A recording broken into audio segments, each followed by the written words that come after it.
엄마, 여기서 사진 찍으면 인생샷 나와요. 잠깐만 앉아 계세요. 저 배가 아파서 화장실 좀. 그게 마지막이었다. 치앙마이의 깊은 산속 아들은 내 여권과 지갑이 든 가방을 통째로 들고 어둠 속으로 사라졌다.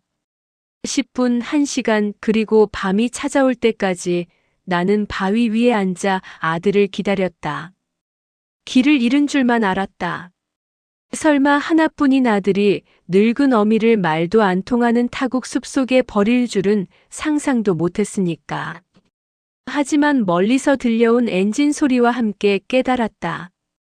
이건 여행이 아니라 완벽하게 계획된 고려장이었다는 것을. 3일 뒤 쓰레기통을 뒤지던 나는 한국신문에서 내 실종 기사를 봤다. 아들은 울고 있었다. 거짓 눈물을 흘리며 내 사망보험금을 계산하고 있을 놈을 생각하니 피가 거꾸로 솟았다. 나는 짐승처럼 울부짖었다. 민서가, 넌 실수했어. 확인 사살을 했어야지. 내가 살아서 돌아가면 넌 끝이야. 이모, 여기 국밥 하나 더 줘요. 깍두기도 좀 더 주시고. 아이고, 알았어. 금방 가.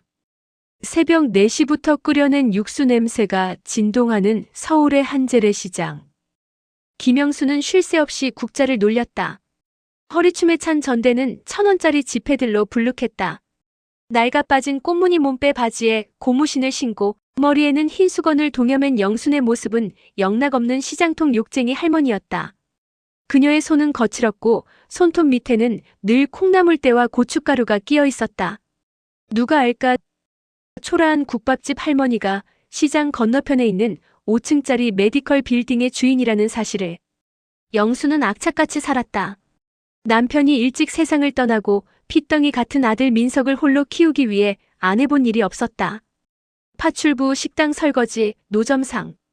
그렇게 한 푼 두 푼 모아 산 땅이 개발되면서 벼락부자가 되었지만 영수는 돈을 쓸 줄 몰랐다.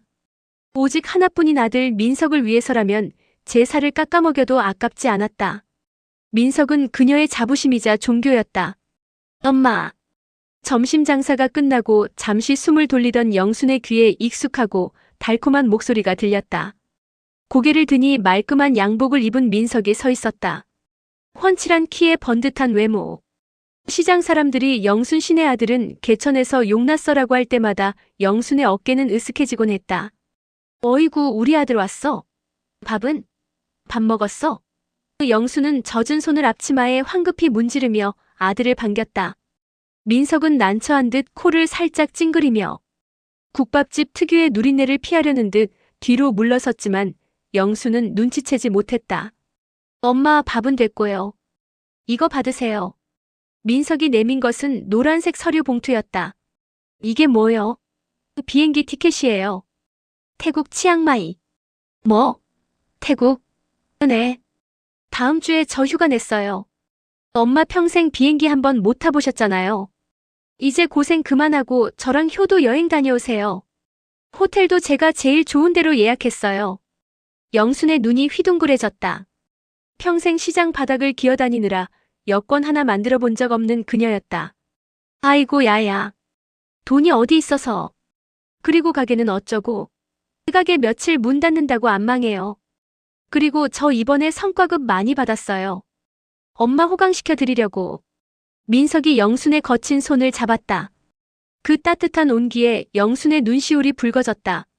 최근 민석이 사업 자금이다 뭐다 해서 돈을 몇 억씩 가져갈 때만 해도 속이 상했었는데 다 이렇게 성공해서 엄마를 챙기려는 것이었구나 싶었다. 그래. 가자. 우리 아들이 가자는데. 영수는 눈물을 훔치며 봉투를 가슴에 품었다. 그것이 지옥행 티켓인 줄은 꿈에도 모른 채. 여행 준비를 하는 일주일 동안 영수는 구름 위를 걷는 기분이었다.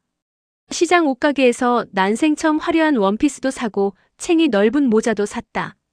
동네 미용실에서 파마도 새로 했다. 영순 언니, 진짜 가는겨? 태국으로? 옆집 순대국밥집 최 씨가 부러운 듯 물었다. 그렇다니까. 우리 민석이가 아주 최고급 호텔로 잡았대. 영순이 자랑스럽게 말하자 최 씨가 묘한 표정으로 혀를 찼다. 근데 언니 조심해. 요즘 뉴스 안 봐? 해외여행 가서 실종되는 노인네들이 한둘이 아니래. 자식들이 보험금 노리고 그러는 경우도 있다잖아. 에이, 재수없는 소리 하지 마. 우리 민석이는 달라. 법 없이도 살인데. 영수는 손사래를 쳤지만 순간 가슴 한구석이 서늘해졌다. 사실 며칠 전 민석이 넌지시 물었던 말이 기억났기 때문이었다. 엄마 혹시 유언장 같은 거 써놨어? 아니, 요즘은 미리 정리해두는 게 세테크라고 해서. 그때는 대수롭지 않게 넘겼지만 최 씨의 말을 들으니 기분이 찜찜했다. 하지만 영수는 고개를 저었다. 내가 민석이를 어떻게 키웠는데? 걔는 내 목숨보다 귀한 자식이야. 그녀는 의심을 애써 지우며 짐 가방에 컵라면과 고추장을 챙겨 넣었다. 인천공항은 별천지였다. 영수는 사람들의 물결 속에서 아들의 팔을 생명줄처럼 꽉 붙잡았다. 엄마, 창피하게 왜 이래요? 그냥 자연스럽게 걸으세요. 민석은 영순의 팔을 슬쩍 풀며 주변을 두리번거렸다. 그는 계속 누군가와 문자를 주고받느라 바빴다. 누구랑 그렇게 연락하니? 회사니? 아, 네. 급한 업무가 좀 남아서요. 민석의 표정은 딱딱하게 굳어 있었다. 여행 가는 사람의 설렘보다는 거사를 앞둔 사람의 긴장감 같은 것이 느껴졌다. 출국 수속을 마치고 면세구역에 들어서자 민석이 말했다. 엄마, 그 가방 이리 주세요. 영순이 메고 있던 크로스백이었다. 그 안에는 영순의 여권, 지갑, 그리고 비상금으로 챙겨온 500달러가 들어있었다. 아니야, 이건 내가 맬게. 중요한 거 다 들어서. 그러니까 제가 맨다는 거죠. 태국은 소매치기가 많아요. 엄마처럼 어리버리하게 다니면 딱 표적돼요. 제가 보관할 테니까 주세요. 민석은 거의 뺐다시피 영순의 가방을 가져가 자신의 백팩에 넣었다. 그리고 휴대폰도 주세요. 로밍 설정해 드릴게요. 그래. 영수는 아무 의심 없이 휴대폰을 건넸다. 민석은 잠시 무언가를 조작하더니 다시 돌려주지 않고 자기 주머니에 넣었다. 거기 가서 드릴게요. 배터리 아껴야죠. 비행기가 이륙하고 창밖으로 구름이 보이자 영수는 아이처럼 좋아했다. 민석아, 저기 봐라. 솜사탕 같다. 그러네요. 민석은 창밖을 보지 않았다. 그는 안대를 쓰고 귀마개를 한 채 잠을 청했다. 영수는 잠든 아들의 얼굴을 하염없이 바라보았다. 콧날이 제 아비를 꼭 닮았다. 내 새끼 일하느라 얼마나 피곤했으면. 영수는 승무원에게 담요를 하나 더 달라고 해서 아들의 어깨에 덮어주었다. 그 손길에 민석의 눈썹이 꿈틀거렸지만 그는 눈을 뜨지 않았다. 태국 치앙마이 공항에 도착했을 때는 이미 해가 지고 있었다. 훅 끼쳐오는 습하고 뜨거운 공기가 낯설었다. 영수는 주위를 두리번거렸다. 호텔 버스 타는 거니? 아니요. 렌터카 빌렸어요. 엄마한테 보여주고 싶은 특별한 곳이 있어서요. 호텔 가기 전에 거기부터 들릴게요. 민석은 미리 예약해둔 검은색 SUV에 영순을 태웠다. 차는 시내를 벗어나 점점 어두운 도로로 들어섰다. 화려한 야시장 불빛이 멀어지고 가로등 하나 없는 산길이 나타났다. 민석아, 어디 가는 거야? 너무 껌껌한데? 치앙마이는 원래 산이 유명해요. 야경 끝내주는 데가 있어요. 엄마 인생샷 찍어드릴게요. 민석의 목소리는 평온했지만 핸들을 잡은 손은 하얗게 질려 있었다. 차는 1시간 넘게 산길을 달렸다. 덜컹거리는 비포장도로가 나오자 영수는 멀미가 날 것 같았다. 창밖은 칠흑 같은 어둠뿐이었고 간간히 들리는 짐승 울음소리가 섬뜩했다. 다 왔어요. 내려요. 차가 멈춘 곳은 지도에도 나오지 않을 법한 깊은 숲속의 공터였다. 달빛 외에는 아무것도 보이지 않았다. 여기서 뭘 본다는 거니? 무섭다, 야. 조금만 걸어 올라가면 돼요. 거기서 보면 별이 쏟아져요. 민석은 휴대폰 플래시를 켜고 앞장섰다. 영수는 불편한 샌들을 신고 허덕이며 아들을 따라갔다. 10분쯤 걸었을까 낭떠러지가 보이는 절벽 끝 바위가 나타났다. 자, 여기 앉아보세요. 사진 찍어드릴게요. 영수는 무서웠지만 아들이 시키는 대로 바위 끝에 걸터 앉았다. 뒤에 배경 나오게. 네, 좋아요. 웃으세요. 민석은 휴대폰을 들어 사진을 찍는 신용을 했다. 엄마 잠깐만 그대로 계세요. 구도가 좀 안 맞네. 제가 저 밑에 가서 찍어야 더 잘 나올 것 같아요. 위험하지 않니? 괜찮아요. 아, 그리고 저 배가 좀 아파서 화장실 좀 빨리 다녀올게요. 꼼짝 말고 여기 계세요. 길 잃어버리니까. 그래, 빨리 와라. 무섭다. 민석은 영순의 가방이 든 백팩을 고쳐 매며 뒤돌아섰다. 금방 올게요, 엄마. 그것이 마지막이었다. 어둠 속으로 사라지는 아들의 뒷모습. 영수는 그 뒷모습을 보며 왠지 모를 불안감을 느꼈지만 곧 고개를 저었다. 아들이니까. 내 아들이니까. 10분이 지났다. 20분이 지났다. 1시간이 지났다. 숲은 쥐 죽은 듯 조용했다가 갑자기 알 수 없는 새소리와 벌레 소리로 요란해지기를 반복했다. 민석아! 민석아! 영순의 목소리가 메아리쳐 돌아왔다. 다리가 저려왔다. 모기들이 영순의 팔다리를 사정없이 물어뜯었다. 설마 길을 잃었나? 아니면 발을 헛디뎌서 떨어지기라도 했나? 영순은 아들을 걱정했다. 자신이 버려졌다는 생각은 추호도 하지 못했다. 하지만 2시간이 지나고 달이 머리 위로 떴을 때 영수는 인정할 수밖에 없었다. 차가 떠나는 소리는 듣지 못했지만 숲의 공기가 달라졌다. 인기척이라고는 전혀 없는 완벽한 고립. 아니야. 아니야. 영수는 바위를 붙잡고 일어섰다. 어둠 속에서 더듬더듬 왔던 길을 찾으려 했지만 방향을 알 수 없었다. 나무 뿌리에 걸려 넘어지고 가시덤불에 옷이 찢어졌다. 민석아. 엄마 여기 있어. 장난치지 마. 이거 재미없어. 영수는 울부짖었다. 공포가 목을 조여왔다. 그때 멀리서 엔진 소리가 들리는 듯 했다. 거기 누구 없어요? 살려주세요. 영수는 소리나는 쪽으로 미친 듯이 뛰었다. 샌들이 벗겨져 맨발이 돌부리에 찍혀 피가 났다. 하지만 그녀가 도착했을 때 공터에는 아무것도 없었다. 아들이 렌트했던 검은색 SUV가 있던 자리에는 타이어 자국만 선명하게 남아있었다. 그 자국을 보는 순간 영순의 머릿속에서 무언가가 투둑하고 끊어졌다. 화장실에 간다던 아들. 내 가방과 여권, 휴대폰을 몽땅 챙겨간 아들. 인적 드문 산소. 엄마처럼 어리버리하게 다니면 안 돼요. 제가 보관할게요. 미리 정리해두는 게 세테크. 모든 퍼즐이 맞춰졌다. 아! 영수는 땅을 치며 통곡했다. 짐승의 울음소리보다 더 처절한 비명이 태국의 깊은 숲속을 울렸다. 민석아! 내가 어떻게 나한테 이럴 수가 있어? 내가 너를 어떻게 키웠는데? 밤새 영수는 숲을 헤맸다. 추위와 공포 그리고 그보다 더 큰 배신감이 그녀의 심장을 찢어발겼다. 살아야 했다. 여기서 죽으면 아들의 뜻대로 되는 것이었다. 영수는 도끼를 품었다. 이를 악물고 산 아래쪽으로 불빛이 보이는 쪽으로 기어 내려갔다. 다음 날 아침 넝마가 된 원피스를 입은 영수는 산 밑에 작은 마을에 도착했다. 몰골은 귀신 같았고 발은 피투성이었다. 지나가는 사람을 붙잡고 한국말을 쏟아냈다. 도와주세요. 우리 아들이 날 버리고 갔어요. 한국 대사관 좀 불러줘요. 하지만 현지인들은 미친 노파 취급하며 피했다.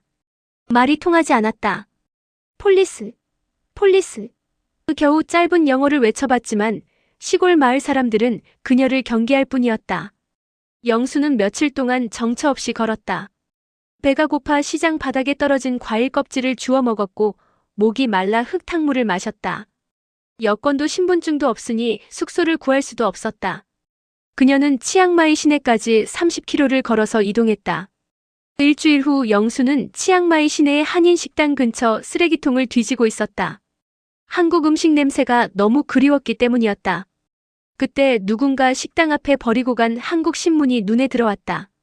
영수는 떨리는 손으로 흙 묻은 신문을 집어들었다. 일면 하단에 익숙한 얼굴이 있었다. 검은 양복을 입고 고개를 숙인 채 눈물을 닦고 있는 민석의 사진이었다. 태국 여행 중 노모 실종. 아들 화장실 다녀온 사이 사라져 오열 현지 경찰 대대적 수색에도 행방묘연. 단순 실종인가 납치인가 아들 최모 씨, 어머니 찾을 때까지 귀국 안에 현지서 전단지 돌려. 기사 속 민석은 세상에서 가장 슬픈 효자였다. 거짓말. 영순의 입술이 파르르 떨렸다. 찾을 때까지 귀국 안 해? 벌써 갔으면서. 날 버리고 갔으면서. 민석은 이미 완벽한 시나리오를 써놓고 있었다. 영수는 단순 실종자가 되어 있었고 곧 사망자로 처리될 것이 뻔했다. 으흐. 영수는 신문을 품에 안고 길바닥에 주저앉았다. 배신감에 숨이 쉬어지지 않았다. 눈앞이 하얘졌다. 극심한 영양실조와 탈수, 그리고 정신적 충격이 한꺼번에 몰려왔다. 이대로 죽으면 저놈이 내 돈 다 가지고 잘 먹고 잘 살겠지? 안 돼. 절대 안 돼. 영수는 흐려지는 의식 속에서 마지막 힘을 짜내어 중얼거렸다. 민석아, 너 실수한 거야. 확인 사살을 했어야지. 영순의 고개가 툭 떨어졌다. 쓰러진 그녀의 손에는 구겨진 신문 속 아들의 사진이 꽉 쥐어 있었다. 눈을 떴을 때 영순의 코끝을 찌른 것은 숲의 썩은 냄새가 아니라 소독약 냄새였다. 정신이 좀 드세요? 희미한 시야 사이로 낯선 남자가 보였다. 치앙마이 빈민가에서 무료 진료소를 운영하는 한국인 선교사, 김 목사였다. 쓰레기통 옆에 쓰러져 있던 영순을 업고 온 생명의 은인이었다. 영순은 링거줄이 꽂힌 자신의 말라비틀어진 팔을 내려다보았다. 살아있었다. 하지만 그녀의 영혼은 이미 죽어 있었다. 대사관에 연락해드릴까요? 아드님이 실종 신고를 해두셨던데. 김 목사의 말에 영순의 눈동자가 흔들렸다. 아니요. 갈라진 목소리가 튀어나왔다. 절대 알리지 마세요. 네. 하지만 가족이 걱정하고 있을 텐데. 가족은 없어요. 내 아들은 죽었어요. 영수는 김 목사의 손을 붙잡고 피를 토하듯 사정을 털어놓았다. 믿기 힘든 폐륜의 이야기였지만 영순의 눈빛에 서린 한은 거짓일 수 없었다. 김 목사는 한참을 침묵하다가 무겁게 고개를 끄덕였다. 도와드리겠습니다. 하지만 복수라니요. 그건 어르신을 더 병들게 할 뿐입니다. 목사님, 내가 지금 한국에 가면 저놈이 날 반길 것 같아요? 아니요. 이번엔 진짜로 죽일 겁니다. 실수 없이 확실하게요. 내가 살려면 저놈을 사회적으로 매장시켜야 해요. 법으로 심판해야 하고요. 영순의 눈빛은 단호했다. 더 이상 시장통에서 콩나물값 깎던 순박한 할머니가 아니었다. 지옥에서 돌아온 그녀는 차가운 칼날이 되어 있었다. 그로부터 3년이라는 시간이 흘렀다. 그동안 영수는 죽은 사람이었다. 김 목사의 도움으로 현지에서 몸을 추스르며 태국어를 익히고 악착같이 돈을 모았다. 한국 식당 주방에서 설거지를 하며 받은 일당은 고스란히 복수 자금이 되었다.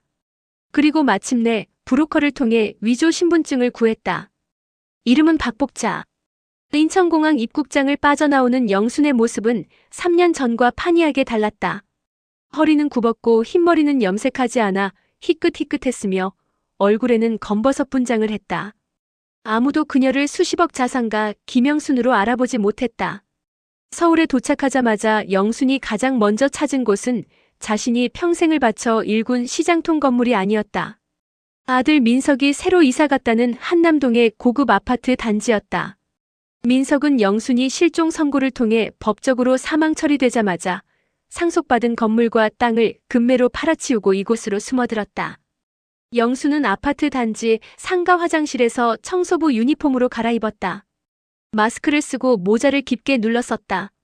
빗자루를 들고 단지 내를 쓸며 민석의 동태를 살폈다.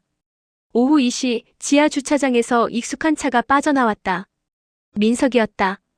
조수석에는 젊고 세련된 여자가 타고 있었다. 자기야, 이번 주말에 아버님께 인사드릴 때 선물 뭐 사가? 창문이 살짝 열린 틈으로 민석의 웃음소리가 들렸다. 걱정 마. 아버님이 좋아하시는 위스키 구해놨어. 이번 상견례만 잘 넘기면 우리 결혼 일사천리야. 상견례. 결혼. 영수는 빗자루를 쥔 손에 힘을 주었다. 나무자루가 으스러질 듯 소리를 냈다. 그래. 내가 그 돈으로 팔자를 고치시겠다. 재벌가 사위가 되어서 신분 세탁을 하시겠다. 민석의 옆에 탄 여자는 국내 굴지의 건설사 태양건설 회장의 막내딸이었다.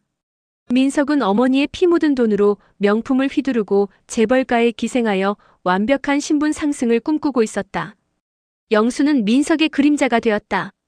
그녀는 민석이 자주 가는 헬스장, 골프 연습장, 그리고 그가 은밀히 드나드는 강남의 유흥업소까지 파악했다. 민석은 낮에는 건실한 사업가이자 예비 사위 행세를 했지만 밤에는 본색을 드러냈다. 아, 진짜 3년 전 생각하면 아직도 짜릿해. 그때 그 노인네 처리 안 했으면 내가 이 돈을 어떻게 만지냐? 룸살롱 VIP룸. 도청 장치를 설치한 웨이터긴 목사의 지인과 보내온 녹음 파일 속에서 민석은 친구들에게 영무담을 늘어놓고 있었다. 야, 그래도 친엄만데 꿈에 안 나타나냐? 꿈. 개꿈이지. 야, 돈이 깡패야. 그 돈으로 빚다 갚고 페라리 뽑으니까 효도하고 싶은 마음이 싹 사라지던데. 이어폰을 꽂고 그 대화를 듣던 영수는 눈을 감았다. 눈물은 흐르지 않았다. 대신 가슴속에서 시퍼런 불꽃이 타올랐다. 고맙다, 민석아. 내 입으로 다 불어줘서. 영수는 녹음 파일을 저장하고 증거 1호라는 이름을 붙였다. 증거는 차곡차곡 쌓였다. 김 목사가 태국에서 보내준 현지 경찰 수사 기록. 민석이 신고를 미루고 쇼핑을 했던 정황이 담긴 CCTV 캡처본. 민석이 영순의 사망보험금을 수령하자마자 도박빚 3억을 갚은 금융거래 내역. 그리고 영순이 태국에서 겪었던 지옥 같은 시간들을 증명해줄 김 목사의 탄원서까지. 모든 준비는 끝났다. 이제 방아쇠를 당길 타이밍만 남았다. D-데이는 2주 뒤. 서울 최고급 호텔인 S호텔에서 열리는 양가 상견례 날이었다. 하지만 영수는 그냥 쳐들어가기보다 민석의 멘탈을 먼저 흔들어 놓기로 했다. 공포는 서서히 조여올 때 더 극대화되는 법이니까. 상견례를 일주일 앞둔 어느 날, 태양건설 회장실로 퀵서비스 하나가 배달되었다. 발신인 불명의 서류 봉투였다. 비서실에서 검열을 거쳤지만 내용은 지극히 사적인 사진 한 장뿐이라 회장에게 전달되었다. 사진 속에는 예비 사위 최민석이 룸살롱에서 여자들을 끼고 춤을 추고 있는 모습이 적나라하게 찍혀 있었다. 사진 뒤에는 짧은 메모가 붙어 있었다. 따님을 이런 사람에게 보내시겠습니까? 그날 저녁 민석은 예비 장인에게 불려가 재떨이를 맞을 뻔했다. 이게 뭔가?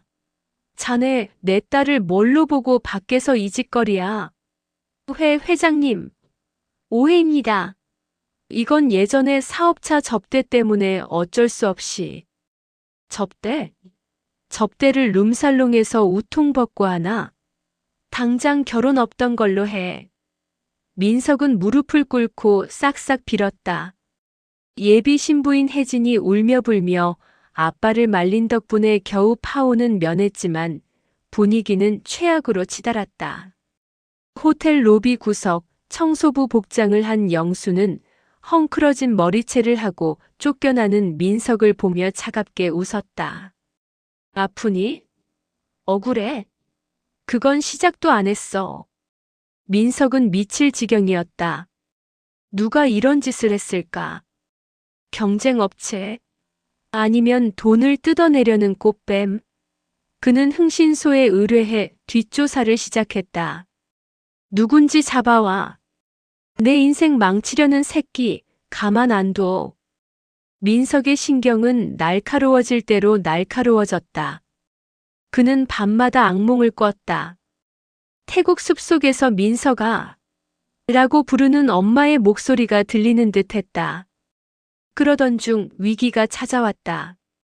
민석이 예전 살던 동네 시장에 재개발 동의서를 받으러 왔다가 국밥집 근처에서 영순과 마주칠 뻔한 것이다. 민석이 걸음을 멈췄다. 낡은 몸빼 바지를 입고 지나가는 뒷모습이 너무나 익숙했다. 엄마. 민석이 홀린 듯 다가왔다. 영순의 심장이 쿵 하고 내려앉았다. 아직은 아니다. 지금 들키면 모든 게 물거품이 된다. 영수는 급히 골목길로 꺾어 들어갔다. 거기 아줌마. 잠깐만요. 민석이 뛰어왔다. 영수는 쓰레기 더미 뒤에 몸을 숨겼다. 심장이 입 밖으로 튀어나올 것만 같았다. 민석의 구두 소리가 바로 앞까지 다가왔다가 멈췄다. 아니네. 민석은 쓰레기통 옆에 웅크리고 있는 노숙자로 위장한 영순을 보고는 인상을 찌푸렸다. 젠장, 내가 미쳤나? 죽은 노인네가 살아 돌아올 리가 없지. 민석은 침을 퇴뱉고 돌아섰다. 그가 멀어지자 영수는 고개를 들었다. 그녀의 눈에서는 더 이상 두려움이 보이지 않았다. 그래, 난 죽었다. 죽어서 귀신이 되었지. 너 잡으러 온 귀신. 상견례 당일.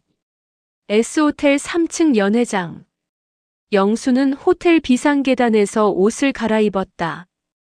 청소부 유니폼을 벗어던지고 3년 전 태국 갈 때 입었던 그 원피스를 꺼내 입었다. 낡고 해졌지만 깨끗하게 빤 옷이었다. 그리고 시장에서 3만 원 주고 산 휠체어에 앉았다. 무릎 위에는 두툼한 서류 봉투를 올렸다. 봉투 겉면에는 최민석의 유산이라고 적혀 있었다. 할머니 준비되셨어요? 매수해둔 호텔 아르바이트생이 조심스럽게 물었다. 영수는 고개를 끄덕였다. 그래. 문 열어라. 정말 괜찮으시겠어요? 저 안에는 태양건설 회장님도 계시고. 상관없다. 내 아들이 주인공인 무대인데 애미가 빠질 수 없지. 연회장 안에서는 웃음소리가 들려왔다. 자, 우리 민석군. 앞으로 우리 혜진이 잘 부탁하네. 네, 아버님. 제 목숨보다 귀하게 여기겠습니다. 평생 눈물 한 방울 안 흘리게 하겠습니다. 민석의 가증스러운 목소리가 문틈으로 새어나왔다. 목숨보다 귀하게 여겨. 내 어미 목숨은 파리 목숨보다 못하게 여겼으면서. 영수는 심호흡을 했다. 지난 3년의 지옥 같은 시간이 주마등처럼 스쳐 지나갔다.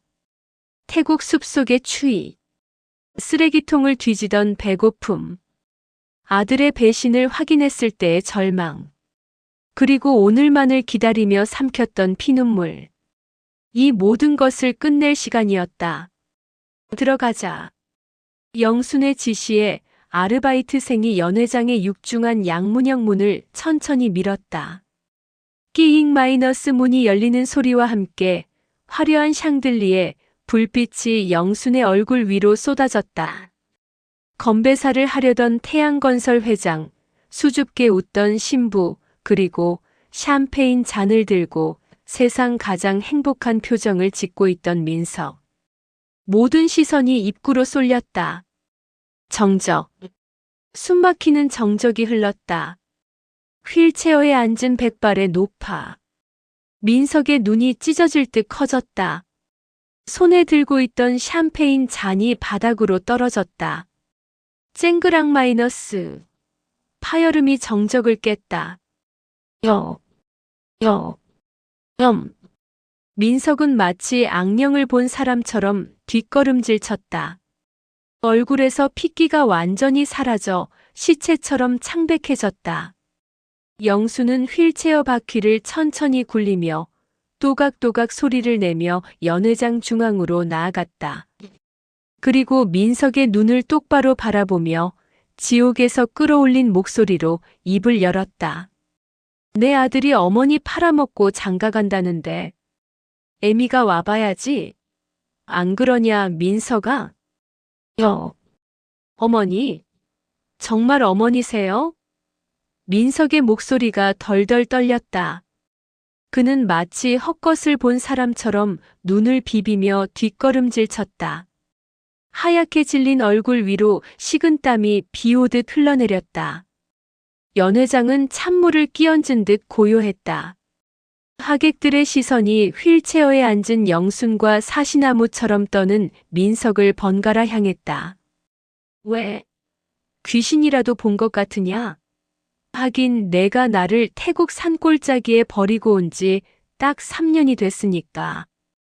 귀신으로라도 나타나길 바랐겠지. 영순의 목소리는 낮고 차분했지만 그 안에는 서리빨 같은 냉기가 서려 있었다. 무슨 소리야, 민서가. 이게 다 무슨 소리야. 태양건설 회장이 자리를 박차고 일어나 소리쳤다. 그의 얼굴은 분노로 붉게 상기되어 있었다. 민석은 그제야 정신이 든 듯 허둥지둥 손을 내저었다. 회장님, 오해입니다. 저 여자는 제 어머니가 아닙니다. 사기꾼이에요. 제 어머니는 3년 전에 돌아가셨다고요. 민석은 영순을 향해 삿대질을 하며 악을 썼다. 당신 누구야? 어디서 돈 냄새 맡고 온 꽃뱀이야? 경비 어디 갔어? 이 미친 노인네 당장 끌어내. 그는 필사적이었다. 여기서 무너지면 자신의 모든 것이 끝장난다는 공포가 그를 광기로 몰아넣었다. 영수는 픽 웃음을 터뜨렸다. 사기꾼? 그래, 증거가 없으면 사기꾼 취급을 하겠지. 그럴 줄 알고 내가 선물을 가져왔다. 영수는 무릎 위에 놓인 서류 봉투를 집어들었다. 자, 이게 내 아들이 나한테 준 효도 선물이다. 영순이 봉투를 허공에 뿌렸다. 후두둑 수십 장의 사진과 서류들이 눈처럼 흩날려 연회장 바닥을 뒤덮었다. 회장의 비서가 급히 서류 하나를 주어 회장에게 건넸다. 그것을 본 회장의 눈이 경악으로 커졌다. 치앙마이 출입국 기록 최민석 1인 귀국 현지 경찰 수사 보고서, 모친 실종 신고, 접수 지연 및 허위 진술 정황, 사망, 보험금 수령 내역 5억 원, 강남 유흥업소 결제 내역 3억 2천만 원. 이게... 회장의 손이 부들부들 떨렸다. 영수는 바닥에 떨어진 사진 한 장을 휠체어 바퀴로 지식이며 말했다. 내가 나를 산속에 버리고 간 날, 너는 공항 면세점에서 명품 시계를 샀더구나. 내가 굶주림에 쓰레기통을 뒤지고 있을 때, 너는 보험금으로 룸살롱에서 양주를 마셨고. 거짓말이야. 다 조작된 거야. 민석이 발악하며 영순에게 달려들려 했다. 하지만 그 순간 연회장 문이 다시 열리며 정복을 입은 경찰들이 들이닥쳤다. 최민석 씨, 당신을 존속 살해 미수 및 사기, 사문서 위조 혐의로 체포합니다. 형사가 민석의 앞을 가로막으며 수갑을 꺼내 들었다. 이거나, 내가 누군 줄 알아? 나 태양건설 사위 될 사람이야. 장인어른 말 좀 해주세요. 민석은 회장을 향해 애원했다. 하지만 돌아온 것은 회장의 매서운 손찌검이었다. 짱 마이너스. 날카로운 파열음이 연회장에 울려 퍼졌다. 민석의 고개가 획 돌아갔다. 더러운 놈. 감히 내 집안을 능멸해? 내 딸을 살인자의 아내로 만들 셈이었어? 회장은 혐오스럽다는 듯 손수건으로 손을 닦아내며 혜진을 데리고 뒤로 물러섰다. 예비 신부 혜진은 충격으로 실신 직전이었다. 경찰들이 민석의 팔을 꺾어 수갑을 채웠다. 철커덕. 차가운 금소금이 민석의 운명을 결정지었다. 그제야 민석은 상황을 파악했다. 모든 것이 끝났다. 재벌가 사위의 꿈도 훔친 재산으로 쌓아올린 가짜 인생도. 민석의 시선이 영순에게 향했다. 그의 눈빛이 분노에서 비굴함으로 순식간에 바뀌었다. 엄마. 그는 무릎을 꿇고 울먹이며 바닥을 기어 영순의 휠체어 앞으로 다가왔다. 엄마, 내가 잘못했어. 내가 잠깐 미쳤었나 봐. 한 번만 용서해줘. 응? 나 엄마 하나뿐인 아들이잖아. 엄마가 경찰한테 말 좀 잘해줘. 나 감옥 가기 싫어. 영수는 콧물 범벅이 된 아들의 얼굴을 내려다보았다. 3년 전 태국 공항에서 엄마 가방 이리 주세요라며 다정하게 웃던 그 얼굴이었다. 가슴이 찢어지는 듯했다. 하지만 영수는 입술을 깨물었다. 지금 흔들리면 죽는 것은 자신이었다. 아들. 그 영순의 목소리가 서늘하게 깔렸다. 내 아들은 3년 전 태국 치앙마이 숲속에서 죽었다. 짐승밥이 되어 죽었어. 엄마. 내 눈앞에 있는 건 아들이 아니라 늙은 어미 목숨값으로 배를 불린 괴물일 뿐이다. 영수는 휠체어를 돌렸다. 데려가세요. 내 눈에 띄지 않게 치워주시오. 엄마. 엄마. 나 좀 살려줘. 엄마. 민석의 처절한 비명이 연회장을 울렸다. 그는 질질 끌려나가면서도 끝까지 영순을 향해 손을 뻗었다. 하지만 영순은 단 한 번도 뒤돌아보지 않았다. 닫히는 문 너머로 아들의 절규가 사라지자 영순은 참았던 숨을 토해냈다. 눈가에 고인 눈물이 주름진 뺨을 타고 흘러내렸다. 그것은 아들에 대한 연민이 아니라 끔찍했던 지난 세월과 작별하는 눈물이었다. 최민석의 몰락은 처참했다. 상견례장에서의 체포 장면은 누군가에 의해 촬영되어 인터넷에 퍼졌고 현대판 고려장 사건이라는 이름으로 연일 뉴스에 보도되었다.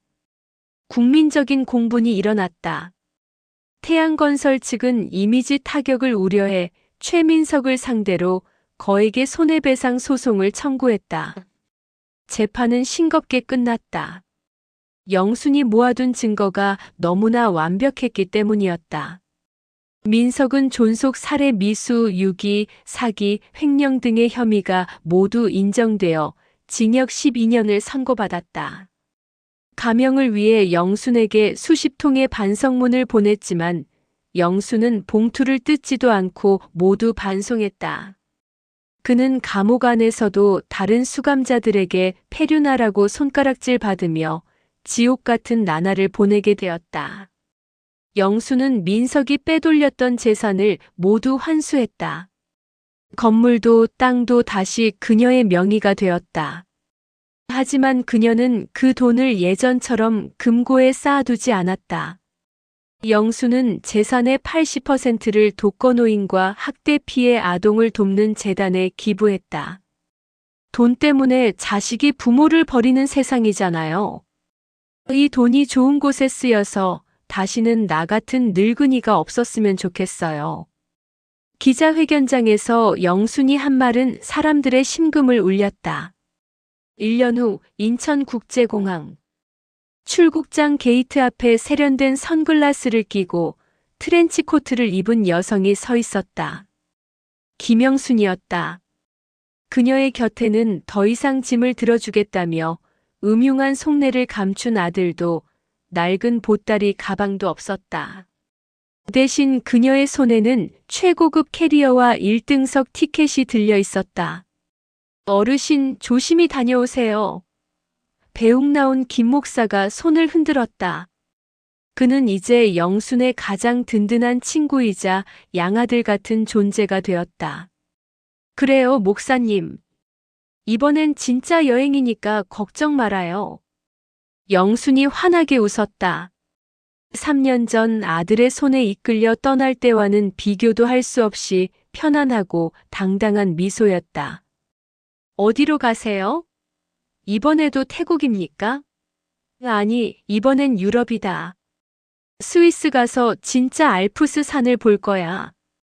거기서는 아무도 날 버리지 않아. 내가 내 발로 가는 거니까. 안내 방송이 흘러나왔다. 파리행 비행기 탑승을 시작합니다. 영수는 캐리어를 밀며 게이트로 향했다. 발걸음이 깃털처럼 가벼웠다. 그녀는 더 이상 누군가의 엄마가 아니었다. 껍데기뿐인 가족의 굴레를 벗어던지고 온전한 인간 김영순으로 다시 태어난 것이다. 유리창 너머로 푸른 하늘이 펼쳐져 있었다. 영수는 하늘을 향해 작게 속삭였다. 잘 있거라, 내 슬픈 인생아. 나는 이제 진짜 살러 간다. 비행기가 힘차게 활주로를 박차고 날아올랐다. 그 너머에는 그 누구의 방해도 없는 오직 그녀만을 위한 눈부신 자유가 기다리고 있었다.